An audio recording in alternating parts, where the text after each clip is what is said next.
para a gente fazer como a gente faz na nossa igreja, né? Capítulo a capítulo, senão a gente vai ficar aqui até acabar o ano.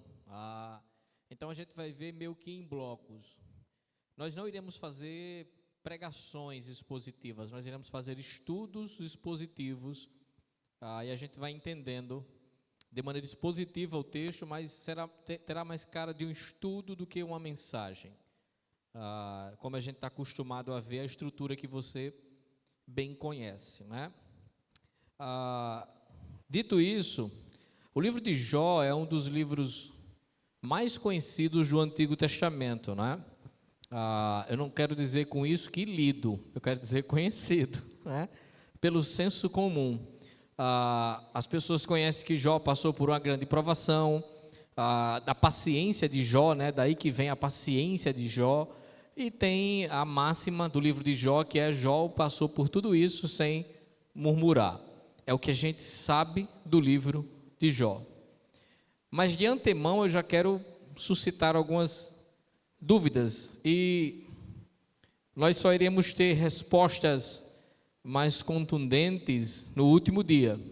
Hoje e amanhã a gente vai suscitar muitas questões para que no fechamento a gente venha entender de maneira mais concreta algumas questões acerca desse livro que é fantástico. Mas, como eu disse, de antemão eu já quero questionar algumas coisas. Será que Jó realmente tinha tanta paciência? Será que Jó não murmurou? Será que Jó pecou? Porque, volto a dizer, o senso comum é que essas coisas não aconteceram. Mas quantas pessoas falam isso e nunca nem leram o livro de Jó? Não é verdade? O livro de Jó, ele começa apresentando o segundo personagem mais importante dele, que é Jó. O primeiro personagem, o mais importante, é o próprio Deus. Então, o livro de Jó já começa apresentando esse homem. E a introdução destaca a sua relevância histórica e estabelece uma linguagem já de cara. À medida que você vai lendo, você vai percebendo que esse livro ele é marcante porque usa muitas poesias. Se você for ver os diálogos no livro, ninguém conversa desse jeito, né? É uma linguagem poética, é uma linguagem usada na cultura hebraica para transmitir ideias. Não que aquilo que foi conversado não seja verdade, mas o autor, que assim como a grande maioria dos livros do Antigo Testamento, a gente não sabe muito bem quem é o autor humano, né? O escritor, por assim dizer, o autor é Deus, usou desse artifício para transmitir toda a verdade desse livro. E logo de cara, esse livro vai apresentar uma problemática muito grande. Apresenta esse grande personagem, o segundo, que é Jó, mas já começa a nos mostrar algo. Jó está sofrendo, apesar de ser inocente. É isso que você, assim que começa a ler o livro, pega logo. Rapaz, do nada esse homem começou a ser afligido, a sofrer, a passar por todas essas coisas, a ser vendido aí no lance sem ter feito absolutamente nada. O livro de Jó, ele não é uma ficção, viu? Muitos da teologia liberal e outros círculos acadêmicos, enfim, vão querer atacar a Bíblia Sagrada e usar de alguns artifícios para dizer: não, isso aí faz de conta, você tem que tirar a moral da história. Assim, o homem não veio de barro, um grande peixe não engoliu Jonas, dentre outras coisas. Então, um livro tão fantástico como o livro de Jó, e por ser fantástico de fato, cai logo nessa ideia de que dizer: isso aqui é ficção, isso aqui é um conto judaico, isso aqui não é de verdade, isso não aconteceu, mas isso é mentira. O livro de Jó é um livro histórico, o livro de Jó é pautado, ele vai utilizar elementos poéticos, mas ele transmite verdades teológicas universais, e as suas linhas iniciais são importantes, porque ela já vai demonstrando que o tom do livro, a narrativa do livro se apresenta, apesar de sua estrutura poética, um livro histórico. Ele já começa dizendo: na terra de Uze vivia um homem chamado Jó. Esse homem era íntegro, justo, temia Deus e evitava fazer o mal. Tinha ele 7 filhos e 3 filhas, e possuía 7.000 ovelhas, 3.000 camelos, 500 juntas de boi e 500 jumentos. E tinha muita gente ao seu serviço. Era o homem mais rico do Oriente. A maneira que o autor escreve e apresenta o personagem está mostrando que é um homem real. Está trazendo um tom de historicidade para o livro, que o livro é, de fato, real, não uma mera ficção. E lembra muito Juízes 17, ou 1 Samuel. A estrutura como o livro é escrito aponta muito para um livro que se refere a algo histórico. Além do próprio livro de Jó, ele vai ser mencionado em outras 3 passagens da Bíblia como um personagem real e histórico. A gente pode ver isso em Ezequiel, que vai citar Noé, Daniel e o próprio Jó. E Tiago, no Novo Testamento, vai citar Jó como um personagem real, não como um conto, uma mera ficção ou algo para trazer uma moral da história. Então, a própria Bíblia vai defender que Jó foi real, que foi um personagem histórico, que de fato aconteceu aquilo como está escrito. Amém? Isso é bastante importante. Eu quero outro amém também, para o fato de que a palavra de Deus não contém erros, é autoritativa, ela explica e fala aquilo que ela quer dizer e não algo mais ou a menos, e é a palavra sem erros do nosso Deus. O que ela diz, nós ouviremos e vamos nos submeter. Amém? Amém. Dito isso, a gente pode prosseguir, porque se você disser amém, não, então vamos, se fosse maioria como batistas que somos, a gente acabava o retiro logo, né? Mas já que todo mundo diz amém, a gente quer ouvir e vai dizer amém para tudo que está aí. Amém.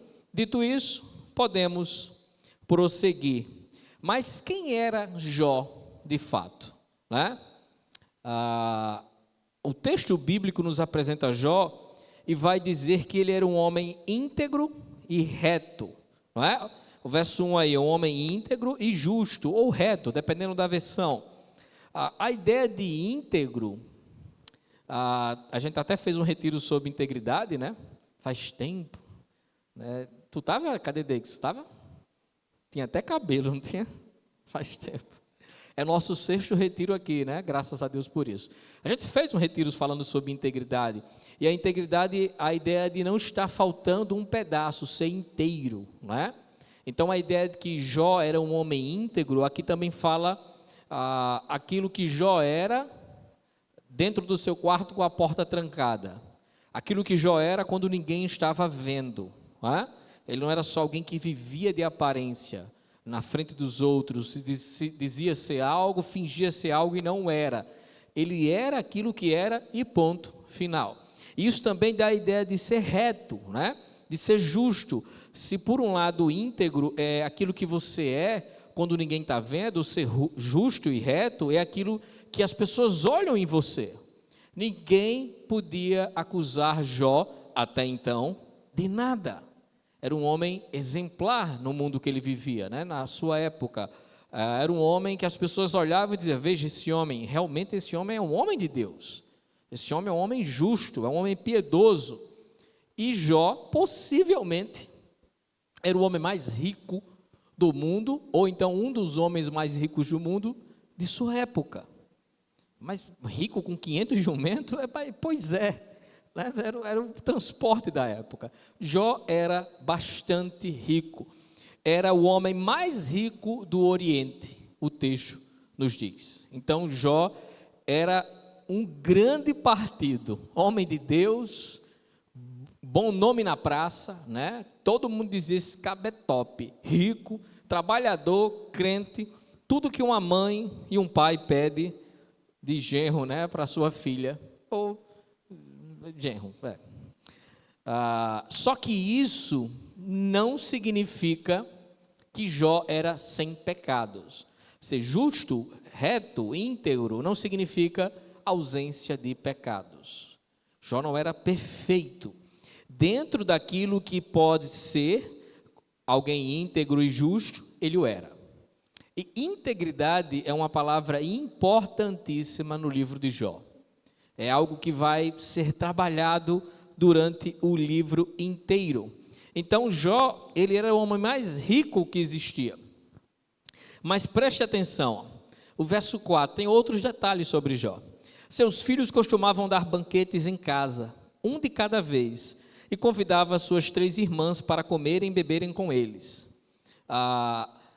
Jó, o texto também nos mostra que ele tinha uma grande família e sua família era unida. Algo que é bastante difícil, né? Famílias unidas, né? E a Bíblia é um livro que mostra como as famílias gostam de quebrar o pau, né? Mas a família de Jó era unida. Os irmãos chamavam uns aos outros, né? 10, e comemoravam e faziam as suas festas juntos, né? Então, Jó, além de tudo isso, além de ser um homem de Deus, um bom patrão, um homem rico, um homem íntegro, reto, ele era um bom pai. Ele criou seus filhos em sujeição, seus filhos foram bem criados. E o texto, Jó, terminando o período de banquetes, Jó mandava chamá-los e fazer com que se purificassem. De madrugada ele oferecia um holocausto em favor de cada um deles, pois pensava, talvez os meus filhos tenham, lá no íntimo, pecado e amaldiçoado a Deus. Essa era a prática constante de Jó. Então, além de ser um homem íntegro, justo, reto, temente a Deus, rico, bom pai, ele era o pastor espiritual de sua casa, de sua família. Ele chamava seus filhos, educava espiritualmente seus filhos. Vem cá, meu filho, o que é que você está vivendo? O que é que você está fazendo? Como é? Vamos oferecer sacrifício a Deus. Vamos nos purificar. Ele guiava a sua família espiritualmente falando, porque ele temia que um dos seus filhos estivesse em algum tipo de prática, tivesse feito algo e assim por diante. Jó era um homem, além de ser um homem mais rico do Oriente, algo que vai ser repetido por 3 vezes, e pela boca de Deus, é que ele é o homem temente a Deus, o homem mais piedoso que existe na terra. Isso não é Deus falando o que acha, mesmo tudo aquilo que Deus fala, o que acha é verdade, é um diagnóstico que Deus faz de Jó. Veja, é o homem mais íntegro que existe, é o homem mais piedoso que existe em sua época. Então, esse homem se importava com sua família, esse homem evitava o mal, né? Era um homem de Deus. Ele desejava certificar que em tudo a sua família estava andando corretamente e em ordem diante de Deus. Jó temia que seus filhos se desviassem do Senhor, então ele estava sempre atento a essas coisas. Era um homem preocupado com a saúde espiritual da sua família. Então, quando você lê esses primeiros versículos, do 1 ao 5, você queria ser Jó, não é? Você queria ter essa quantidade de jumento, você queria ser rico, ter 10 filhos, que coisa, né? Uma bênção do Senhor, filhos que se sujeitam a você, e você vê que a mulher de Jó aqui não entra em cena, né? Até então, maravilhas do 1 ao 5, todo mundo queria ser Jó até então. Se você não conhecesse a história do livro, você dizia, rapaz, ei, top, viu? Pensa um cabal que eu gostei, sabe uma série que você escolhe o personagem que você gosta, se identifica, seria Jó o nosso. Ei, curti, crente e tal, filhos, um monte de jumento, homem de Deus, gostei de Jó. Era alguém que a gente simpatizaria assim que colocasse os olhos. Só que o livro apresenta, como eu disse, o segundo personagem mais importante, e de maneira abrupta, ele muda, e muda de fato, vai da terra para o céu, né? Muda o cenário de uma maneira extraordinária, e como dizem os nossos amigos, certa feita, Deus está fazendo uma reunião, Deus está fazendo juntando o conselho de Deus, que é algo bastante comum no Antigo Testamento, a ideia do conselho de Deus, né? Não é que Deus precisa de conselhos, mas Deus é como se fosse uma reunião celestial. Então, nessa reunião, aparece alguém, né? Alguém bastante conhecido para nós, alguém que deu o ar de sua graça naquela reunião, alguém que há muito não aparecia, aparece ali e nos salta aos olhos e nos chama a atenção, porque Satanás não é uma figura tão presente de maneira nominal no Antigo Testamento, mas aqui o texto diz logo, Satanás, aqui apresenta logo, sem arrudeio, essa figura que a gente conhece tão bem. Olha o verso 6, certo dia, os anjos vieram apresentar-se ao Senhor, e Satanás também veio com eles. Já viu que o negócio vai dar errado, né? Aquela coisa, alguém deixou a porta aberta, ele passou, né? O último que entrou não fechou, disse, mas rapaz, olha aí, rapaz, foi tu, não foi? Disse, eu nem vi, ele veio, passou aqui. O Senhor disse a Satanás, de onde você veio?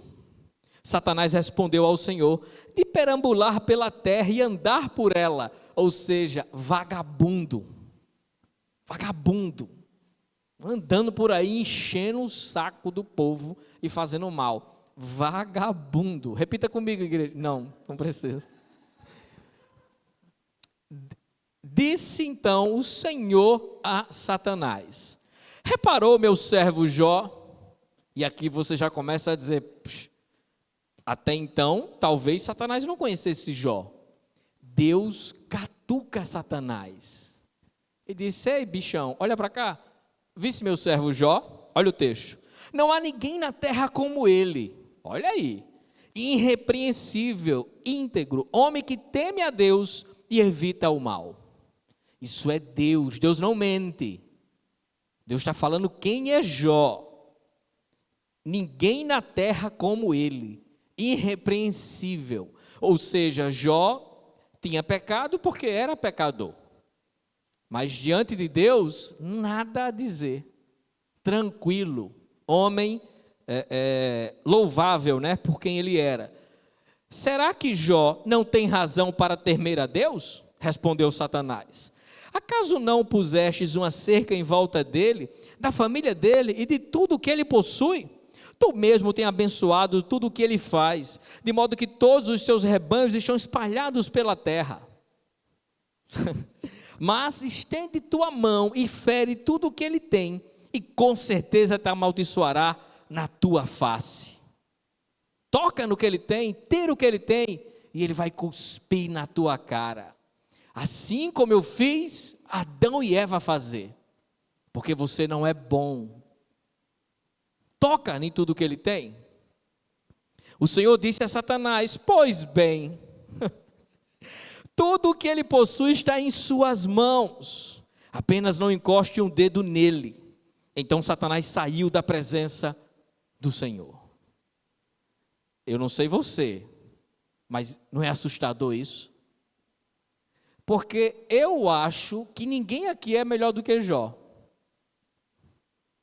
Será que se Deus apresentasse a gente a Satanás, apresentaria dizendo como? Ó, teu concorrente. Toma cuidado, viu que está chegando alguém que vai tirar tudo do lugar. Olha, meia boca, mas eu gosto dele. Você não vale nada, mas eu gosto de você. Ó, esse aqui só a misericórdia. O que é que Deus diria se nos apresentasse a Satanás? E aos anjos que estão no grande conselho. E aqui é o melhor homem da terra naquela época. O mais santo. E Deus solta a coleira de Satanás. Porque assim como Martinho Lutero dizia, Satanás é um cachorro preso na coleira de Deus. Não dá um passo, 1 centímetro se Deus não permitir. Mas agora, Deus pega o cachorro, aponta para o alvo e diz, pega. O cachorro se arma e solta a coleira. Vai lá, pega. É o que Deus está fazendo. E se Ele quiser fazer isso comigo e com você?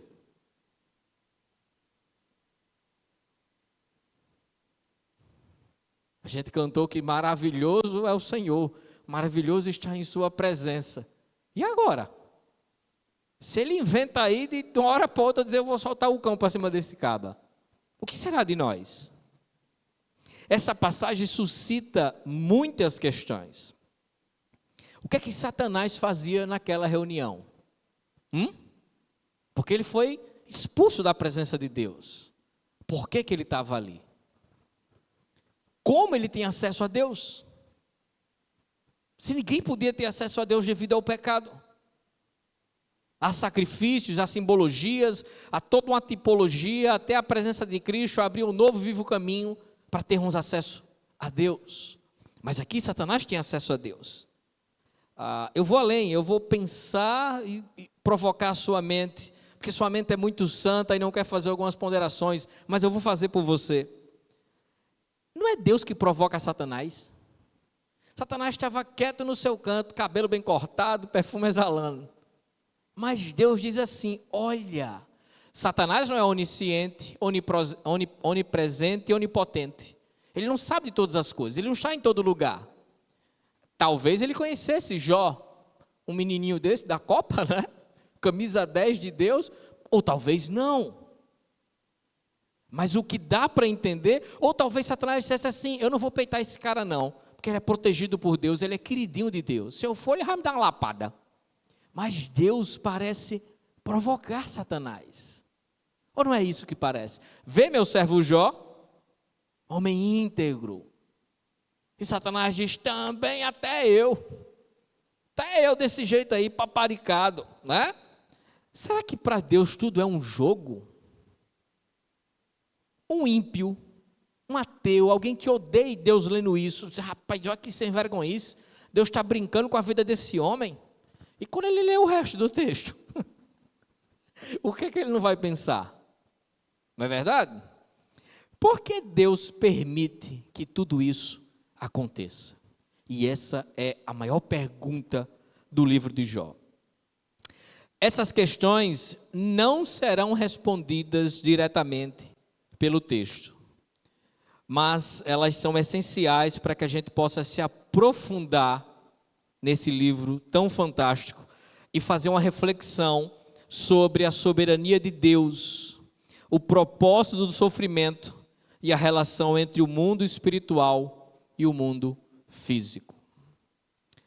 Nós temos uma separação que fazemos em nossa cabeça, isso é oriundo da queda, que existe o mundo físico e espiritual. E é claro que existe, mas eu quero dizer assim, parece que eles não são conectados.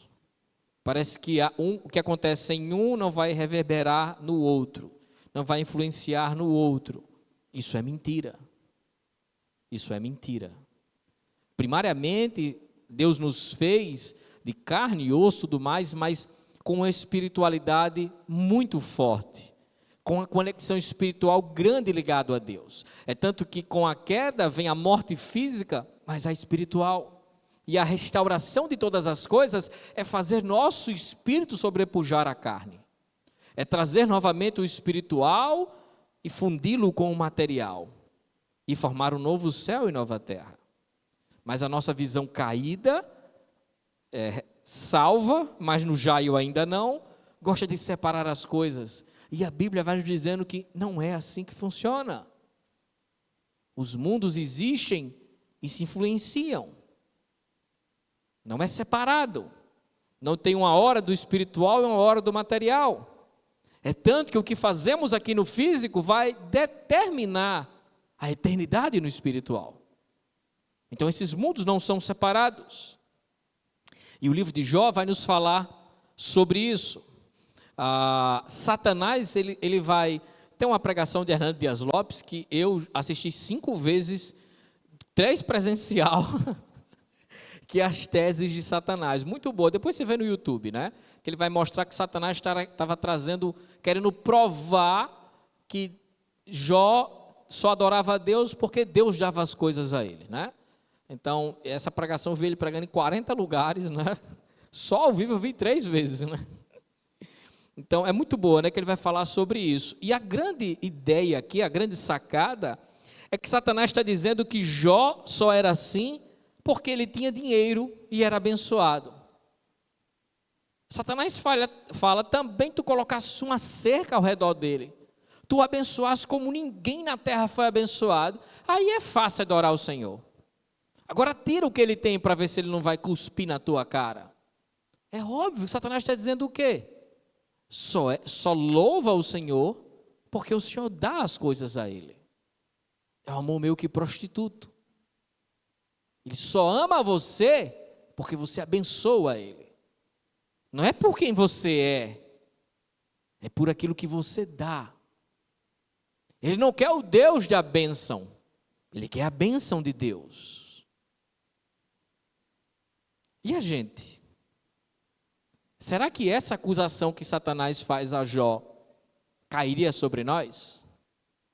Temos buscado Deus por aquilo que Ele é ou por aquilo que Ele pode nos dar?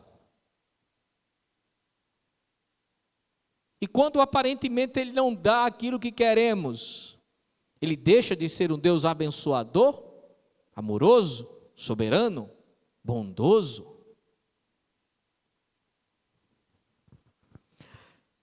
Jó só adorava Deus porque Deus estava abençoando ele, segundo Satanás. Satanás dizia que estava dizendo com isso, que as pessoas só se aproximam de Deus porque Ele abençoa as pessoas, não por aquilo que Deus é, mas por aquilo que Deus dá. Esse é o Evangelho segundo Satanás. Ele falou isso para Jesus: se prostrados me adorar, eu darei tudo isso a você, porque tudo é meu. Me adore por aquilo que eu posso dar, e eu darei. Mas Jesus dá uma cacetada nele, né? Está escrito: só adorarás o Senhor teu Deus, e só a Ele prestará culto. A grande sacada de Satanás é que o homem não ama Deus, e não pode amar a Deus, porque Deus não é amável, Deus não é bom. É bom aquilo que Ele faz. E quando Ele faz? Porque quando Ele deixa de fazer, mesquinho, egoísta, não está sendo bom. Não está sendo realmente esse Deus todo que se canta. Então, o grande cachorro espiritual é solto da coleira de Deus e ataca Jó. E a primeira tragédia se abate sobre esse homem. Olha o verso 13. Certo dia, quando os filhos e filhas de Jó estavam num banquete, comendo e bebendo vinho na casa do irmão mais velho, um mensageiro veio dizer a Jó: os bois estavam arando e os jumentos estavam pastando por perto, e os sabuzeus atacaram e levaram embora, mataram a espada os empregados, e eu fui o único que escapou para lhe contar. Aí aqui tem um artifício poético, né? Mas isso aconteceu de fato, as tragédias vão chegando, notícia ruim chega de carrada. Enquanto ele ainda estava falando, chegou outro mensageiro e disse: fogo de Deus caiu do céu e queimou totalmente as ovelhas e os empregados. Eu fui o único que escapou para lhe encontrar. Enquanto ele ainda estava falando, chegou outro mensageiro e disse: vieram caldeus em 3 bandos, atacaram os camelos e levaram embora. Mataram a espada os empregados. Eu fui o único que escapou para lhe contar. Pelo menos ele ainda ficou com uns 6 empregados aí, né? Enquanto ele ainda estava falando, chegou outro mensageiro e disse: Senhor, seus filhos e filhas estavam num banquete, comendo e bebendo vinho na casa do irmão mais velho, quando de repente um vento forte veio do deserto e atingiu os 4 cantos da casa, e ela desabou. Eles morreram. Eu fui o único que escapou para lhe contar. Em um dia, em horas, Jó perdeu tudo que tinha. Em um piscar de olhos, ele perdeu tudo que tinha. Possivelmente o homem mais rico do mundo vai à bancarrota. Perde tudo que ele tinha. E não só o material, que com saúde nós corre atrás. Jó perde algo que não dá para repor, não dá para substituir, não dá para sarar, não tem como curar. Não é natural pais enterrar filhos. Natural é filhos enterrarem os pais. Mas Jó perde todos os seus filhos de uma tacada só. Jó perdeu tudo, posses, riquezas e os filhos. Uma grande tragédia sobre o melhor homem de sua época. O homem que Deus ergue no conselho divino e apresenta aos anjos como o homem mais íntegro, mais justo, o melhor homem da terra. Perde tudo. O livro de Jó não se preocupa em explicar diretamente o problema do mal. Até a Odisseia. Se você vai ler o livro de Jó para entender o porquê que o mal existe, eu aconselho você a Gênesis 3. Mas o livro de Jó não vai explicar com detalhes o porquê do mal na terra. Mas ele vai dar algumas respostas. Agora, eu não sei se você vai gostar das respostas. Talvez você queira botar o livro de Jó no Procon. Mas ele vai dar respostas. Mas as respostas talvez não sejam palatáveis. Agora, se Deus é todo-poderoso e bom, por que existe o mal na terra? Por que Deus não acaba com o mal?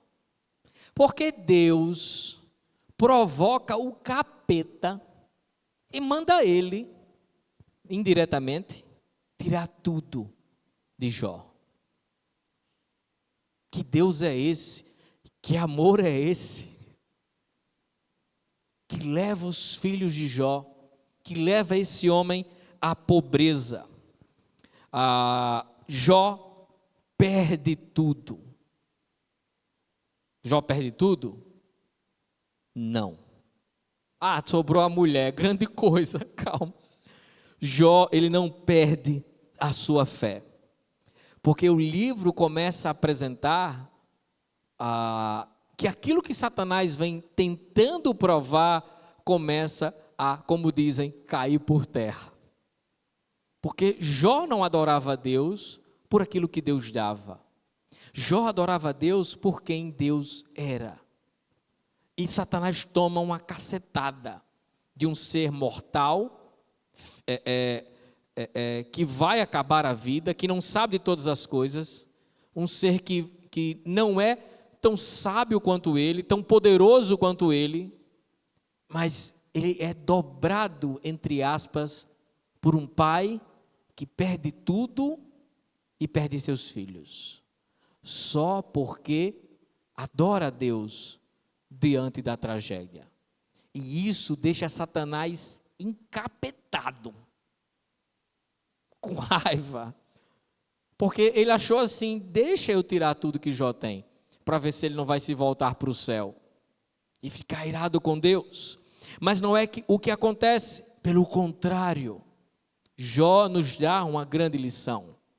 Jó adora a Deus em meio à tragédia. Olha o verso 20, ao ouvir isso, Jó se levantou, rasgou o manto, rapou a cabeça, então prostrou-se no chão em adoração e disse: saí nu do ventre da minha mãe e nu partirei. O Senhor deu, o Senhor levou, louvado seja o nome do Senhor.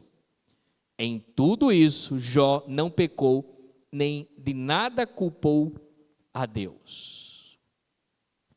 Está vendo o ritmo do livro de Jó? Que loucura, né? São tantas informações, isso é o capítulo 1. Né? Só aqui poderia ser o livro todo, né? Mas é o capítulo 1. Olha quantas coisas estão acontecendo. E aqui a gente vê uma das maiores declarações de fé de toda a Escritura. Eu nasci nu, ou seja, eu não trouxe nada de mamãe, não vou levar nada desse mundo.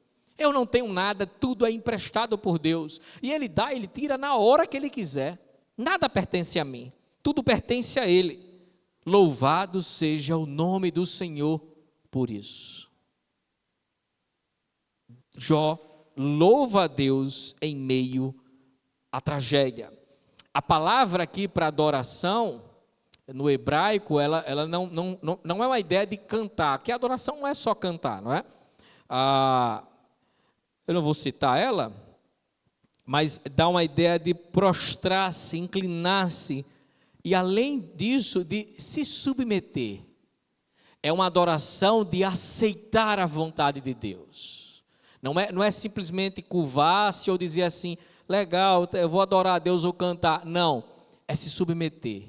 É dizer assim, não sou eu que mando, não é do meu jeito. Se essa é a vontade de Deus, eu aceito. Será que a gente sabe adorar desse jeito? Ou a gente só adora para mudar o quadro? Cadê Den? Mudar o quadro. Ou a gente só adora quando está numa nice, quando chega a benção, a gente vai adorar, faz logo uma adoração extravagante. Mas adorar diante da tragédia, e adorar dizendo assim, se essa é tua vontade, amém.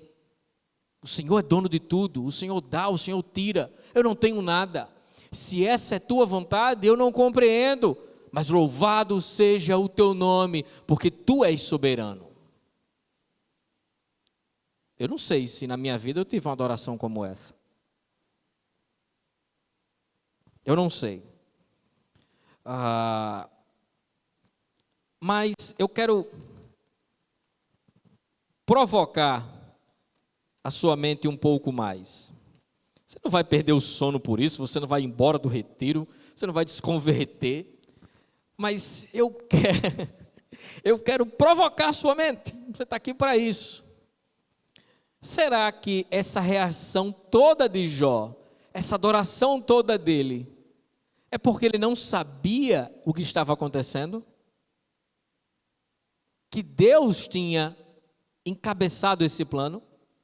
Que Deus tinha provocado Satanás para fazer isso? Por mais que ele diga, Deus deu, Deus tirou.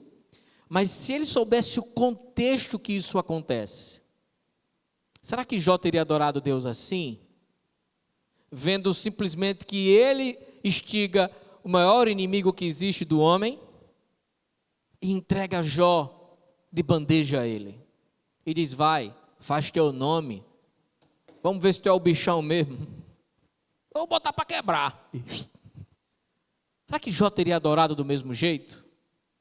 Será que Jó teria feito tudo isso? E o que vai acontecer? No capítulo 2, nos é apresentado algo mais terrível ainda, porque Deus parece provocar Satanás de novo, e dizer que caiu na provocação de Satanás. Aí você vai dizer, não admito isso. Olha o verso 1 do capítulo 2. No outro dia, ou seja, certa feita, os anjos vieram apresentar-se ao Senhor, e Satanás também veio com eles para apresentar-se. Ele estava gostando daquela EBD que estava acontecendo no céu. Ele disse, rapaz, foi bom a primeira, eu vou na segunda. Aquele pequeno grupo, aquela célula, ele voltou lá. O Senhor disse a Satanás, de onde tu vens? Tu está vindo de onde, né? O texto apresenta novamente. Satanás respondeu, de perambular pela terra, de andar por ela, vagabundando. Disse então o Senhor, reparou em meu servo Jó. Detalhe, Jó já estava pobre e enlutado. Tinha enterrado seus 10 filhos. 10 filhos. Mas Deus olha para Jó e diz, não há ninguém na terra como ele. Porque Deus sabe da adoração de Jó. Deus ouviu suas palavras. Ele rasgar seu manto, rapar sua cabeça, prostrar-se em terra em humilhação e dizer, Deus deu, Deus tirou, amém por isso. Vida que segue. Não significa que Jó não estava triste, enlutado, mas Jó estava conformado em ser a vontade de Deus. Então Deus diz a Satanás, irrepreensível, íntegro, homem que teme a Deus e evita o mal. Ou seja, não mudou nada na vida de Jó. Ele perdeu o dinheiro, perdeu seus filhos, mas continuou sendo um homem de Deus. Imagina Satanás, imagina a cara dos anjos, que nem a Helena. Satanás olhando para aquilo, ele disse: rapaz, esse bicho é um nojento mesmo, viu? Não mudou nada.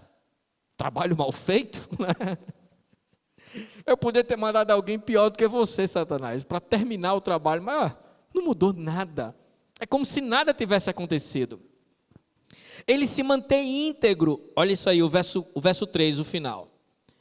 Apesar de você me haver instigado contra ele, para arruiná-lo sem motivo. Você vê o que Deus está dizendo agora, no final do verso 3? Você me provocou sem motivo para acabar com a vida de Jó, e eu caí, entre aspas. Sem motivo você me colocou contra ele, e eu fiz. Não é isso que Deus está dizendo aqui? Amém? Deus está dizendo isso ou só eu estou lendo isso? A minha versão está diferente? Você está lendo isso aí na sua? Está assustado? Está ou não está dizendo isso? Amém? Amém. Eu pensei que era só a minha Bíblia aqui que estava dizendo isso, mas todas estão dizendo isso.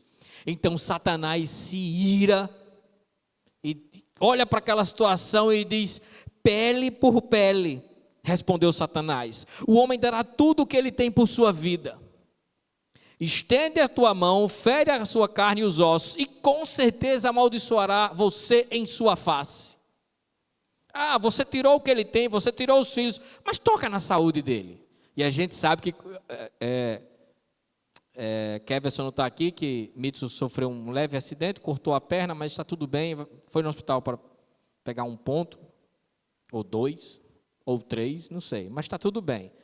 Keverson estivesse aqui, ele já estava passando mal, porque quando a gente adoece, a gente fica meio coisado, né? A gente acha logo que Deus não está olhando para a gente. Eu tive um amigo meu, que ele foi fazer, sei da rindo ali, ó.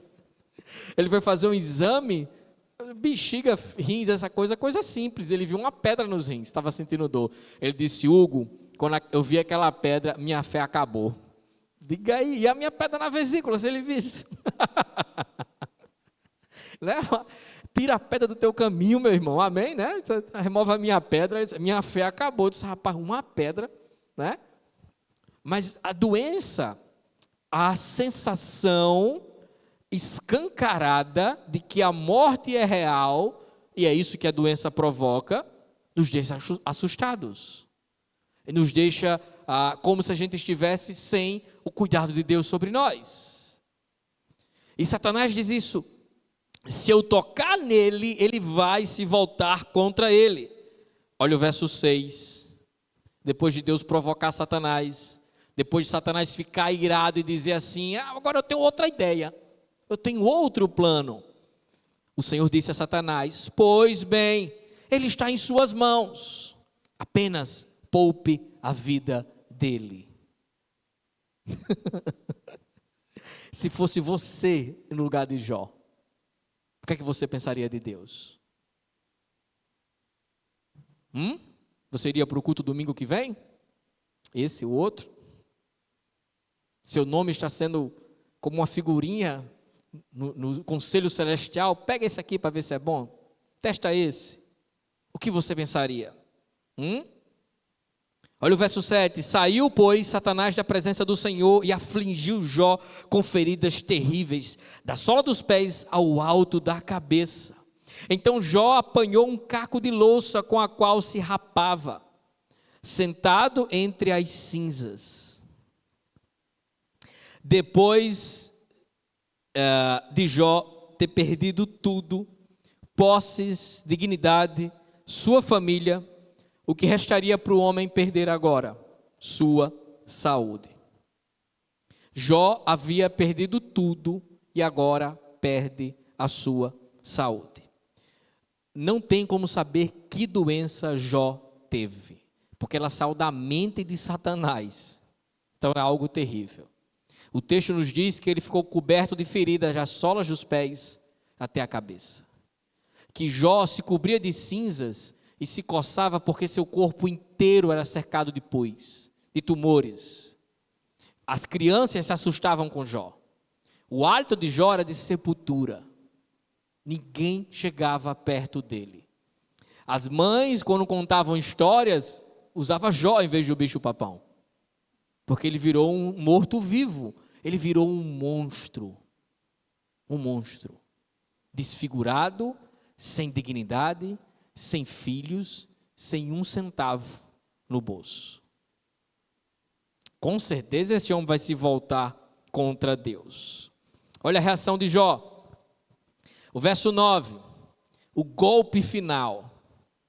Porque Satanás pode bater em você, né? Afinal, o diabo faz diabices. Mas a costela, a mulher, né? A mulher que tu escolheu para viver a vida, teve 10 filhos, enricou do lado dessa mulher. A mulher vem e não joga a pá de cal, ela dá com a pá de cal na cabeça de Jó.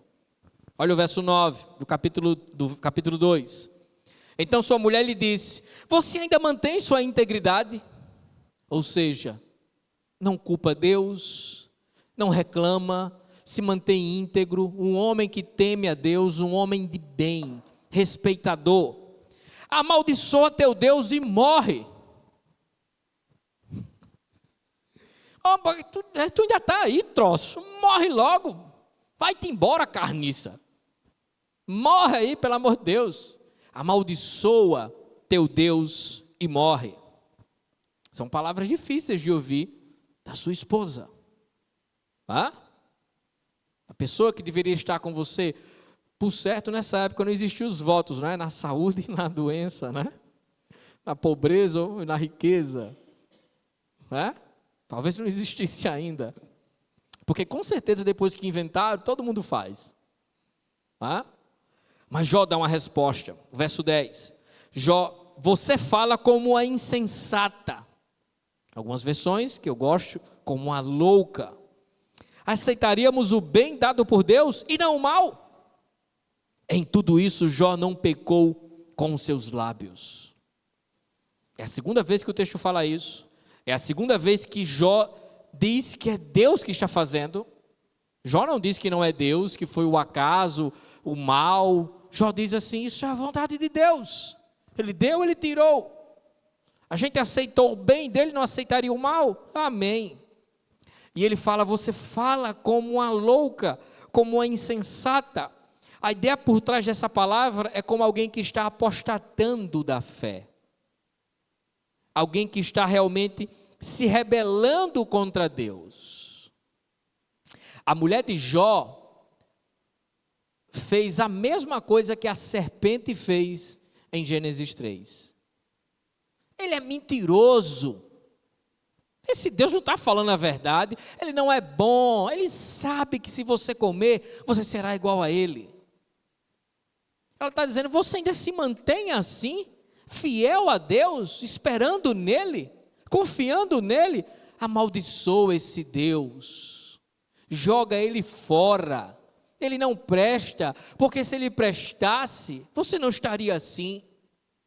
Ele não teria tirado os seus filhos, a sua riqueza. Que Deus é esse que permite o mal abater seus filhos? Que amor é esse? Onde está Deus que não está vendo você sofrer? Então amaldiçoa ele, lança ele fora e morre. E morre. E Jó, apesar de ter perdido tudo, não perdeu sua integridade. Ele exalta a soberania de Deus, ele confia em Deus, ele não entende, não sabe do que está acontecendo de fato, mas confia em Deus. E pela segunda vez, ele adora a Deus. E pela segunda vez, ele não culpa a Deus, assim, Deus está fazendo isso de pirraça. Deus está fazendo isso porque ele é ruim. Não, Deus tem um motivo maior do que tudo isso, eu não sei. Mas ele deu, ele tirou. Eu aceito o bom, o bem dele, não aceitaria o mal? Louvado seja seu nome por isso. Mas eu volto a perguntar, se Jó soubesse de todo o enredo, ele estaria falando isso? O texto diz que Jó não pecou por 2 vezes, até o final do capítulo 2. Mas será que Jó se manteria assim durante todo o livro? Ele não pecou em dizer assim: a culpa é de Deus. Deus está me perseguindo, Deus está me maltratando, Deus está fazendo isso de pirraça comigo. Ele não falou isso.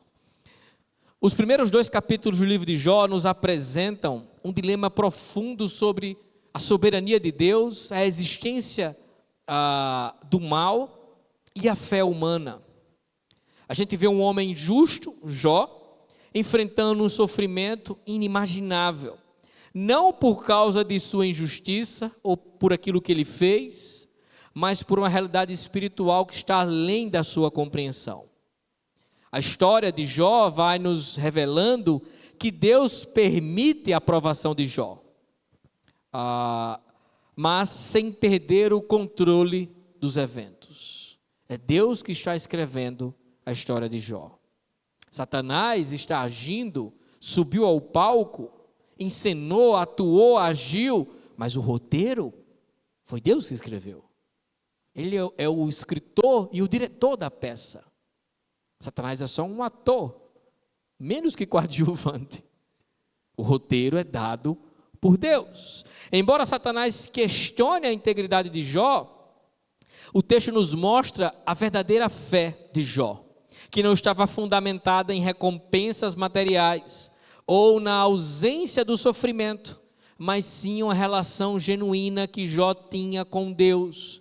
E mesmo em meio à dor, Jó não amaldiçoa Deus, mas louva a Deus e exalta a sua soberania.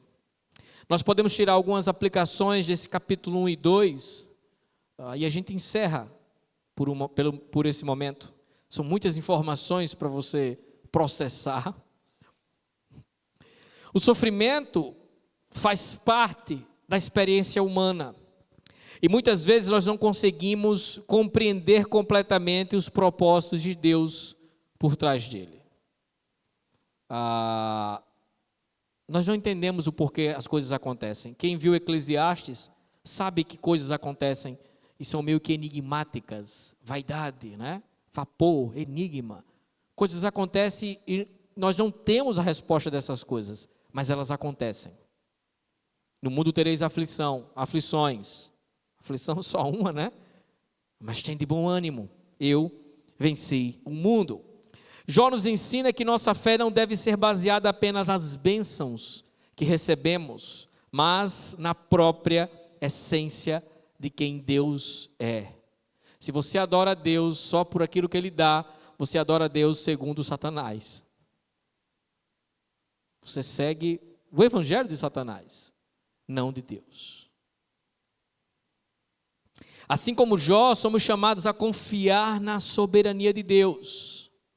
Mesmo quando as respostas não são claras ao sofrimento que nos atinge de maneira inesperada.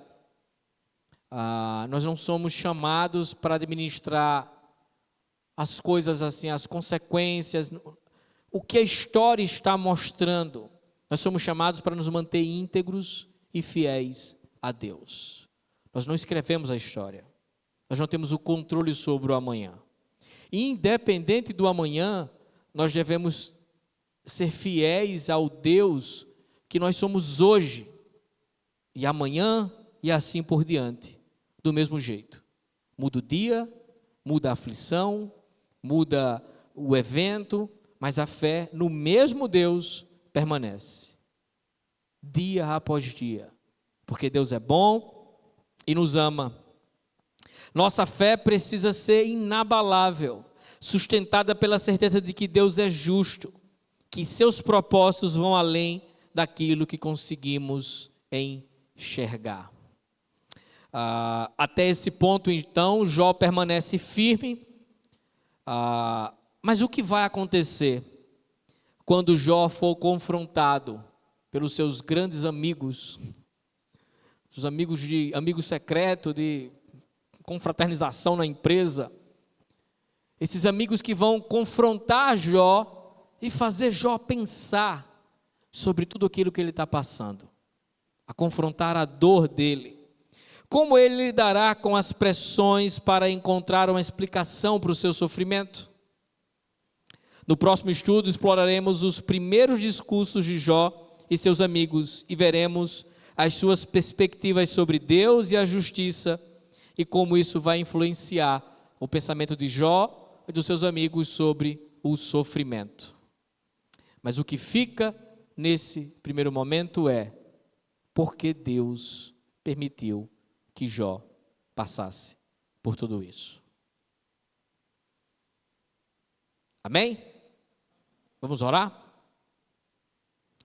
Santo e eterno Deus, nós te agradecemos, meu Pai, por a oportunidade que o Senhor nos dá para nos reunirmos aqui, nesse retiro, esse tempo oportuno de descanso, de comunhão, de nos aprofundarmos em Tua Palavra, de crescermos espiritualmente.